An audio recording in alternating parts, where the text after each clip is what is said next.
Vissen en bodemleven in Viersemeer leggen het loodje. Het is maandag 7 juni. Dit is Zeeland Nu. Veel te weinig zuurstof in het water. Lange vertragingen bij Bergen op Zoom. En 80-jarige Riet werkt gewoon door. Goedenavond. Rijkswaterstaat gaat de waterkwaliteit van het Viersemeer onderzoeken. Want het water bevat te weinig zuurstof en vissen en ook het bodemleven gaan dood. Eerst werd nog gezegd dat de waterkwaliteit te lijden had onder extreem hete zomers. Maar nu wil Rijkswaterstaat toch weten of het water in het meer blijvend verslechtert. Boven water ziet het Viersemeer er mooi uit. Maar hoe is dat onder water? Tijd om zelf polshoogte te nemen. We gaan nu een duik maken in het Viersemeer, hier bij het haventje in de Wolfhartsdijk, om te zien hoe het gesteld is met de waterkwaliteit en ook wat je daarvan ziet op de bodem. De NOB, de Bond voor Sportduikers, luidde onlangs de noodklok. De waterkwaliteit van het Viersemeer zou snel achteruit gaan. De overheidsinstantie die de waterkwaliteit van het meer onderzoekt is Rijkswaterstaat. Ja, een concreet voorbeeld waar wij in 2019 mee gestart zijn extra zuurstofmetingen.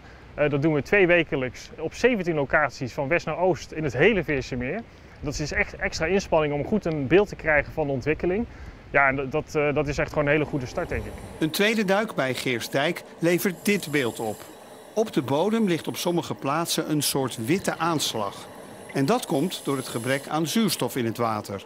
Je ziet vooral in het westelijk gedeelte dat de bodem echt te lijden heeft onder die zuurstofloze condities. En dat inderdaad echt sterfte veroorzaakt in het bodemleven.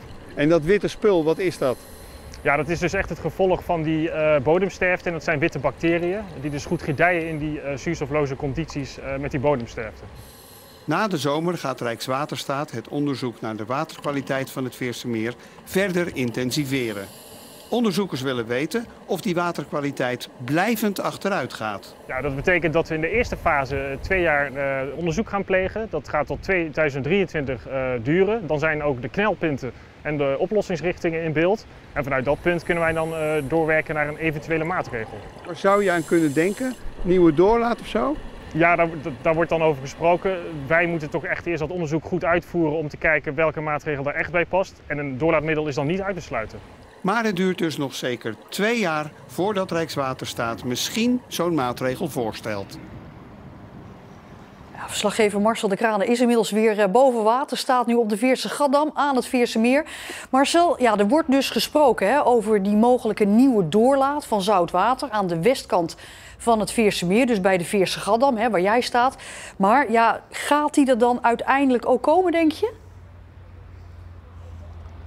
Nou, hier zou het inderdaad wel de meest logische plek zijn. Want aan de oostkant van het meer, bij Cats, daar is al een doorlaat sinds 2004... waardoor de waterkwaliteit enorm is verbeterd. Maar sowieso zou het wel een hele grote politieke beslissing zijn om hier een nieuwe doorlaat te maken, hoor. Denk maar eens aan de verzilting. Het water wordt zouter, het meer wordt ook zouter natuurlijk. En daardoor krijg je verzilting van de landerijen rondom het Viersemeer. Eb en vloed zouden misschien ook wel voor een gedeelte terugkomen. Nou, dat heeft weer allerlei gevolgen voor de oevers en ook voor recreatie aan de oevers. Ook weer voor bedrijven aan de oevers.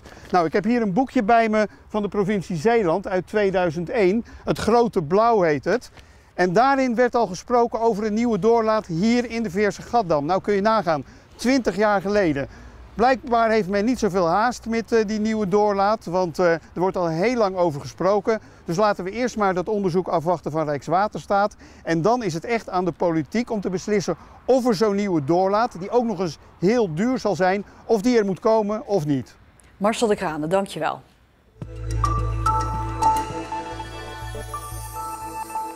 Lange vertragingen op de A58 bij Bergen op Zoom voor verkeer dat Zeeland uit wilde rijden. Op de A58 bij Hogerheide wordt aan de weg gewerkt, waardoor er vanaf vanochtend files ontstonden met soms meer dan een uur vertraging. De opstoppingen waren extra lang door onduidelijkheden over omleidingen. Daardoor negeerde met name vrachtverkeer de gedeeltelijke afsluiting en reden ze toch de oorspronkelijke weg op. Alle middelbare scholen zijn vanaf vandaag verplicht weer open. Scholen mochten vorige week al open, maar dit Reinaert College in Hulst nam een week extra de tijd. Er moesten oplossingen komen voor docenten die zich zorgen maken over mogelijke besmettingen. Als dat betekent iemand is mantelzorger thuis of om andere redenen moet er iets aangepast worden, dan hebben we daar aanpassingen voor gevonden. Betekent ook dat je soms zegt van oké, dan splits je een klas in tweeën. Iedereen is wel op school, maar de helft zit bij de docent, de andere is bij een onderwijsassistent en werkt met studieplanners verder. En dan kun je toch de continuïteit van het leerprogramma netjes aanbieden aan leerlingen. Voor sommige leerlingen had het thuisonderwijs nog wel even mogen duren. Ik vond het eigenlijk fijner om gewoon met halve klassen naar school te gaan. Dat was rustiger, vond ik. Pony Bella van kinderboerderij De Klepperhoeve in Middelburg heeft via social media honderden steunbetuigingen en beterschapswensen gekregen. De pony, die al rugklachten had, is aan het herstellen nadat een jonge vrouw na sluiting een ritje op haar probeerde te maken en haar probeerde te stelen. De vrijwilligers zijn niet blij. Woest. Je blijft sowieso van spullen van een ander af. Is me altijd geleerd. En zeker dieren, daar kom je niet aan. Want ze heeft ook nog op Bella gereden. Ze is ongeveer net zo groot als ik. Nou, je ziet hoe een kleine pony het is. Ja, daar worden wij echt woest over. Ik krijg de hele dag nog berichtjes van wat heb je met die nanen gedaan? Niet eigenaar Meerten Dallinga zelf, maar een aannemer heeft vrijdag het kruis op de kerk in Sluiskil beschadigd. Dat is een kraan tegenaan gezwenkt. En ja, daar kan hij ook niet tegen natuurlijk, dus daarom staat hij nou zo scheef. In het weekend kreeg Dallinga talloze berichtjes van bezorgde bewoners van Sluiskil. Ja, ik heb ook tegen die aannemer gezegd van ja, laat het zo snel mogelijk repareren. Want dan klagen de mensen er niet meer over. Hè. Goed nieuws, de aannemer heeft Dallinga beloofd de schade zo snel mogelijk te herstellen.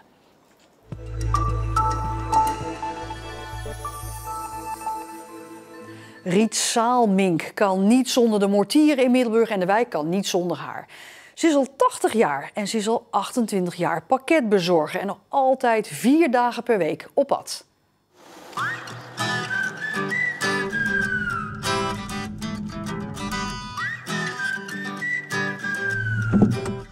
De werkdag van Riet Saalmink begint altijd met een volle bus.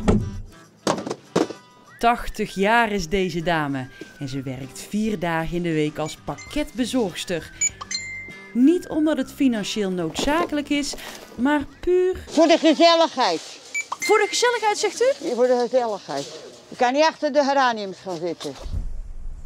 Ja, ik ben alleen. Mijn man is gestorven 10 jaar geleden. En ja, dan ga je achter zitten en ik in mijn appartement. Je bent zo klaar met alles. Nee, dat is niks. Collega's zijn blij dat ze Riet hebben, want zij rijdt door wat zij het doolhof van de mortieren noemen. Die vinden dat zo moeilijk, die nieuwe wijk. Die straten allemaal, die staan nog niet allemaal op de navigatie. En dan kunnen ze dat niet vinden. En u kent de wijk? Ja, uit mijn hoofd, hè. Ik heb niks nodig.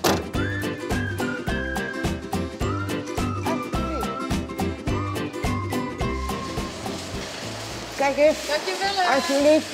Tot vanmiddag. Tot vanmiddag. Helemaal goed. Met ijs, hè? Voor jou altijd, weet je toch? Ja. Maar ik kan me ook voorstellen dat het soms best wel een beetje fysiek werk is. Dat is ook zo. En de mensen nemen niet alles meer. Ze hadden allemaal een kort lontje. Ik mag het eigenlijk niet aangeven, hè. Ik moet voor de deur zetten. En sommigen zeggen, dat doe ik niet. Ik ga niet bukken voor jou. Maar de meesten in de mortieren ontvangen Riet met open armen. Bij sommigen loopt ze zelfs achterom. Ja, we nodigen ze ook wel eens uit op de koffie, maar niet te vaak, hè, want ze moet ook gewoon werken natuurlijk. Hè. Ja, zeker. Ja. Nee, we zijn heel blij met haar. Goedemorgen. Hey, goedemorgen. De koffie. Ja. Hak je de bocht om. 1 pakje. Ja? Dankjewel. Alsjeblieft. Ik voel me nog hartstikke goed. Heel goed. Ik ben ook nog scheidsrechter bij de voetbal nu. Ik doe nog tennissen. Hoe lang gaan we nog door? Zeker nog wel een jaar of 5. Ik mag niet stoppen van hier, van die mensen. Maar je wilt het ook niet, denk ik. Nee.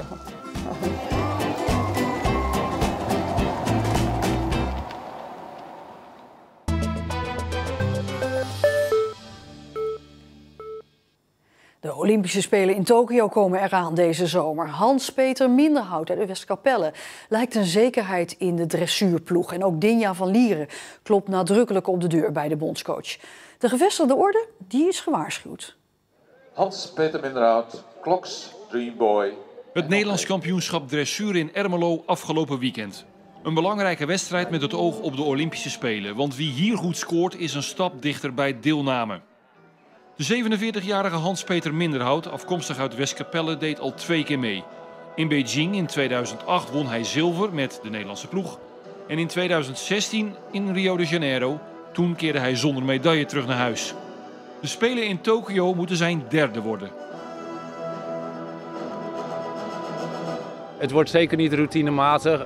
Ik weet wel, met mijn eerste Spelen, dat was Spelen van Beijing, toen reden wij in Hongkong. Toen was het natuurlijk wel echt een droom. Toen was ik er ongeveer, denk ik, daar was ik er alleen maar mee bezig. Nou denk ik ook nog wel eens aan andere dingen. Maar ja, als sporter wil je er natuurlijk wel graag bij zijn. En ja, je moet echt wel je best doen om bij de beste 3 van Nederland te blijven nu. Dat gaat niet zomaar. Dat doe je niet op routine of zo. Aan de bondscoach de lastige taak om de selectie te maken. De concurrentie is groot, want er mogen maar 4 ruiters naar de Spelen, waarvan 1 als reserve. Maar Minderhout lijkt een zekerheidje. Nou ja, het is natuurlijk heel knap wat hij gedaan heeft en wat hij nog steeds doet. En ja, het is wel normaal gesproken een vaste waarde voor een team en voor succes. Minderhout heeft 2 troeven in huis om zijn selectie straks definitief te maken. Met deze Dreamboy werd hij 2e in Ermelo. En hij heeft ook nog Zonik, maar die deed niet mee omdat hij niet fit is. Net als Minderhout zit ook Tamar Zwijnstra uit Schoren in de voorselectie. Ze eindigt met deze Double Dutch op de 9e plaats op het NK. En dat lijkt te weinig om echt een rol te kunnen spelen voor Tokio. En dan is er ook nog Dinja van Lierde uit Capelle, die met deze Hermes 3e wordt op het NK. En het ook goed doet met Haute Couture. Met beide paarden zit de 30-jarige Van Lierde in de voorselectie, terwijl dat eigenlijk niet de bedoeling was. Maar na een concours in Duitsland kon de bondscoach niet meer om haar heen. Daar heeft ze eigenlijk best wel fantastisch gescoord. En ik denk, ja, als je daar cool blijft en je laat zulke scores breng je mee naar huis, dan moet je echt wel op die longlist. Maar ik vond wel in dit geval belangrijk om haar erbij te zetten, omdat ze eigenlijk heel stabiel en heel snel toch controle heeft en hele goede dingen laat zien. Ik wist natuurlijk dat ik 2 hele goede paarden had. En ik wist ook dat die echt, die zijn echt gemaakt voor het Grand Prix werk. En ik was dan thuis aan het rijden dat ik dacht van ja, volgens mij is het echt heel erg goed. Maar ja, dan moet het natuurlijk toch op wedstrijd allemaal nog maar uitpakken zo. Ja, wat Dia doet is wel, dat is heel knap. Die zit wel al aardig in mijn nek te hijgen natuurlijk. En ik ben er hier nog volgebleven, dat hoop ik in Rotterdam ook nog wel te doen. Ja, mijn doel is natuurlijk om daar zo dicht mogelijk bij in de buurt te komen, al dan niet er overheen te gaan. Dus nee, we oefenen stevast door, ja. Begin juli weten we meer, dan moet na het CHIO in Rotterdam de definitieve selectie voor Tokio bekendgemaakt worden. Tot die tijd blijft het spannend.